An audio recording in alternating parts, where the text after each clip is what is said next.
আপনি গণভোট হওয়ার পরে আপনার নোট অফ ডিসেন্ট চলবে না, ওখানে হা না দেওয়া হয়েছে 1 নম্বর।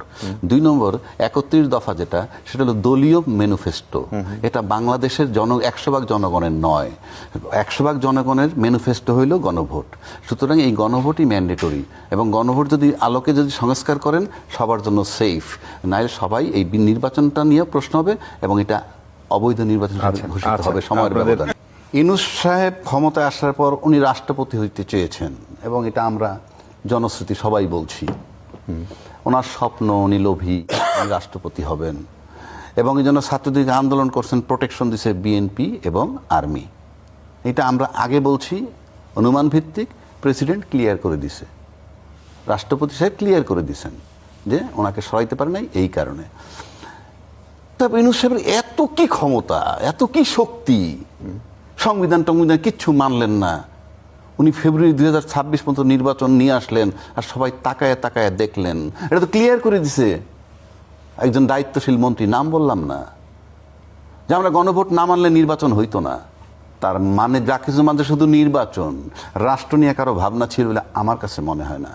কেননা যেই গণভোট আমরা করলাম, বা যেই সংস্কার গণভোটের মধ্যে উল্লেখ করা আছে, সেটা যদি বাস্তবায়ন হয়, আপনি বলেন, বুকে হাত দিয়ে বলেন, আজিজ বেরো বলি আমি, রাষ্ট্রের কোনো ক্ষতি হবে?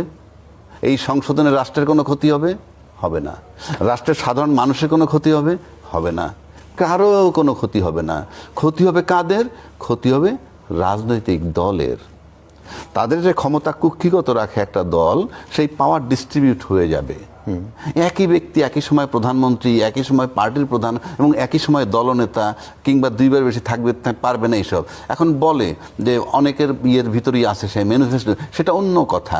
এই গণভোটটা যদি বাস্তবায়ন হয়, গণভোটের আলোকে সংস্কার হয়, কোনো রাষ্ট্রের ক্ষতি নেই, জনগণের ক্ষতি নেই, ক্ষতি শুধু রাজনৈতিক দলের। তাদের কুক্ষিগত পাওয়ারটা থাকবে না, এবং সেগুলোও তারা মেনে নিচ্ছে। তখন কি জন্য? যে 2/3 মেজরিটি যদি পেয়ে যায় কল্পনা, ওগুলো এড়াইয়া যেতে পারবে। নাহলে যেই মন্ত্রী বলতেছে যে আমরা এগুলা মেনে নিচ্ছি, গণভোট মেনে না নিলে নির্বাচন হইতো না, তার মানে নির্বাচনটাই ছিল শুধুই লক্ষ্য, আর কিছু নয়। এরপরে আসেন, এই নির্বাচনের জন্য তারা সব মেনে নিছে, যার জন্য আগেও বলছি ওনার সমস্ত কর্মকাণ্ড অবৈধ, কিন্তু নির্বাচন পোর্শনটা বৈধ। এইবার আসেন প্রসিকিউটর নিয়ে যে কথাটা বলল, এই প্রসিকিউটর দুর্নীতি করছে কি করে নাই, সেই চ্যালেঞ্জ আমি এখানে করতে বসি নাই।